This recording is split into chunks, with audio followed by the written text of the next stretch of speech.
तो क्या हालचाल भाई लोग। तो इस वीडियो का टॉपिक भी पिछले वीडियो वाला ही रहने वाला है, बट इसमें एनिमे और कैरेक्टर चेंज होने वाले हैं। एंड इस बार हम बिग 3 के 7 कैरेक्टर्स को 7 डेडली सीन्स में फिट करने वाले हैं, यानी कि हर एक सीन के लिए हम लोग बिग 3 से एक एक कैरेक्टर को उठाने वाले हैं। फॉर एग्जाम्पल अगर हम लोग प्राइड सीन की बात कर रहे हैं तो वन पीस से एक, ब्लीच से एक एंड नारुतो से एक कैरेक्टर पिक करने वाले हैं। एंड ऐसे ही हम लोग अलग अलग सीन के साथ करने वाले हैं। एंड अगर मैं किसी सीन के साथ किसी गलत कैरेक्टर को प्लेस कर दूं तो तुम उसे अपने हिसाब से रिप्लेस भी कर सकते हो। एंड आई होप कि you guys are excited. And अगर हो तो आगे देखते जाओ। तो शुरुआत करते हैं प्राइड से। प्राइड एक ऐसा सीन है जिसमें कि उस इंसान के लिए उसका सेल्फ रिस्पेक्ट बहुत ही ज्यादा अहमियत रखता है। एंड अगर आप बात करें कैरेक्टर की तो नारुतो से मैं पिक करना चाहूंगा मादारा को, क्योंकि अगर तुमने नारुतो शिपुडेन देखा है तो तुम्हें पता ही होगा कि मादारा के लिए उसका सेल्फ रिस्पेक्ट कितना ज्यादा इंपॉर्टेंट है। देन वन पीस से जोरो। एंड अगर तुमने वाटर 7 आर्क देखा है तो तुम्हें पता ही होगा कि जोरो सिर्फ अपनी नहीं बल्कि अपने कैप्टन की भी सेल्फ रिस्पेक्ट का बहुत ही ज्यादा इज्जत करता है। एंड नाउ ब्लीच के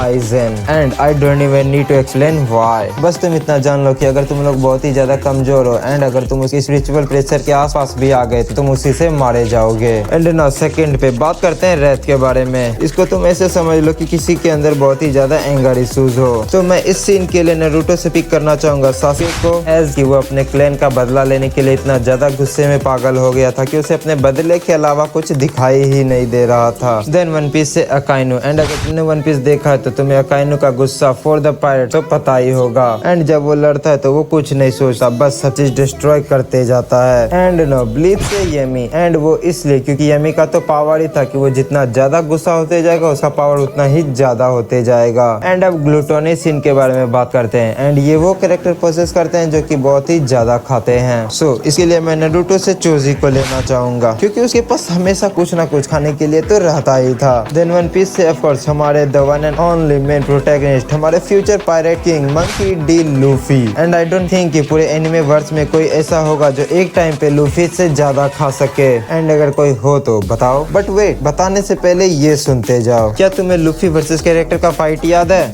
क्योंकि बस यहीं पर एक सिचुएशन ऐसा क्रिएट होता है जहां पर कि लूफी बोलता है कि अब उससे नहीं खाया जाएगा। ब्रो लूफी ऐसा बोलता है कि अब उससे नहीं खाया जाएगा, बट तुम सोच भी नहीं सकते कि उस वक्त लूफी ने कितना ज्यादा कैलोरीज इंटेक किया था while eating crackers biscuit army. चलो पहले तुम लोग ट्राई करो गेस करने का कि उस वक्त लूफी ने कितना ज्यादा कैलोरीज इंटेक किया था। कर लिया? अब चलो मैं बताता हूँ कि उसने लूफी ने उस वक्त कितना ज्यादा खाया था। उस वक्त लूफी ने literally approximately over 4.5 billion calories intake किया था, जो कि तुम ऐसा समझ लो कि अगर एक नॉर्मल इंसान डेली 2000 कैलोरीज भी इंटेक करता है तो उसे इतना कैलोरीज कंप्लीट करने के लिए पूरे 6422 ईयर्स लग जाएंगे, जो कि ह्यूमनली तो पॉसिबल है नहीं। That's why I say when it comes to eating Luffy is an absolute animal. तो अब बताओ क्या है पूरे यूनिवर्स में कोई ऐसा जो लूफी से एक टाइम पे ज्यादा खा सके? एंड अब ब्लीच कैरेक्टर की बारी। एंड ब्लीच कैरेक्टर को इस सीन के लिए सिलेक्ट करने में मुझे थोड़ी परेशानी तो हुई, बट मैंने फाइनली डिसाइड कर लिया है। एंड इस सीन के लिए ब्लीच से बेस्ट कैरेक्टर है आरोनारियो अरुनेरी। एंड वो इसलिए because of his greed for constant consumption out of all the other responder. Well basically इसका पावर ही था दूसरों की एबिलिटीज और स्पिरिचुअल प्रेशर को कंज्यूम करना, इसलिए मैंने इसको सिलेक्ट किया। अगर तुम्हारे नजर में कोई हो तो तुम बेझिझक हमें बताओ। एंड चलो अब ग्रीड सीन के बारे में बात कर लिया जाए। ये सीन वो लोग पोजेस करते हैं जो कि बहुत ही ज्यादा लालची होते हैं। एंड इस सीन के लिए मैं नारुतो से ओरोचिमारू को लेना चाहूंगा। एंड ऐसा इसलिए क्योंकि वो पहली बात तो अमर होना चाहता था, वो होकागे भी बनना चाहता था, एंड वो सारे निंजुत्सु भी सीखना चाहता था। एंड सो इसी की वजह से ओरोचिमारू के ऊपर ग्रीड सीन एकदम फिट बैठा है। देन वन पीस से नामी।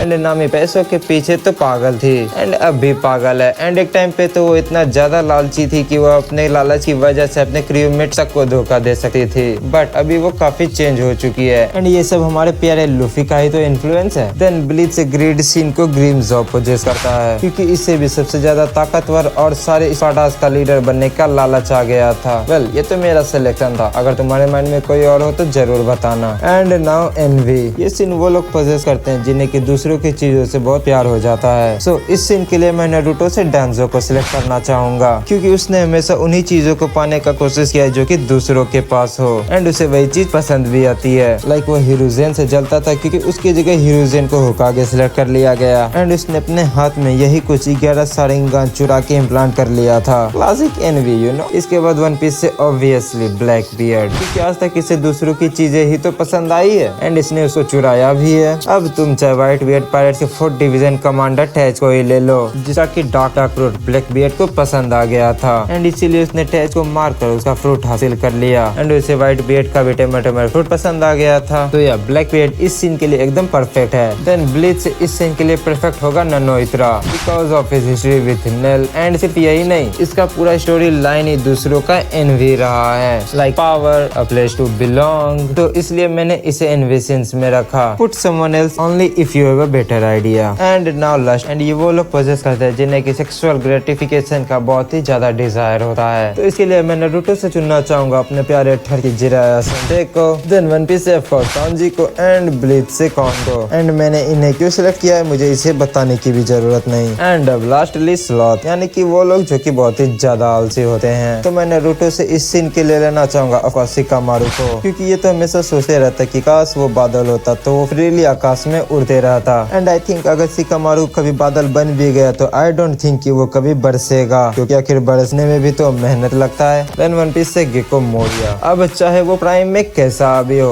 बट अभी वो काफी ज्यादा आलसी हो चुका है। वो खुद से तो कुछ करता नहीं, बस अपने शैडो आर्मी से सब कुछ करवाते रहता है। देन ब्लीच से सुनसुई क्योराको, अपने कप्तान जी भाई ये बंदा तो फाइट करना ही नहीं चाहता, ये तो बस मजे से अपनी जिंदगी जीना चाहता है। सही है यार। तो मैंने बिग 3 को उनके नेचर के मुताबिक 7 डेडली सीन्स में फिट कर दिया है। If you वांना make any changes go ahead, comment section is open for you. अब तुम्हें बिग 3 के 7 डेडली सीन्स के बारे में तो पता चल गया है, बट अगर तुम्हें इन 7 डेडली सीन्स को और अच्छे से समझना है तो तुम्हारे सामने जो वीडियो प्रकट हुआ है तुम उसे क्लिक करके जान सकते हो। इसमें तुम्हें सिर्फ 7 डेडली सीन्स के बारे में नहीं बल्कि बिग 3 के जो इंस्पिरेशन है यानी कि ड्रैगन बॉल, उसके कैरेक्टर्स को भी मैंने 7 डेडली सीन्स में डिवाइड किया हुआ है। तो अगर तुम वो जानने में इंटरेस्टेड हो तो make sure to watch the video. So आज की वीडियो में बस इतना ही, मिलते हैं अगली वीडियो में, तब तक के लिए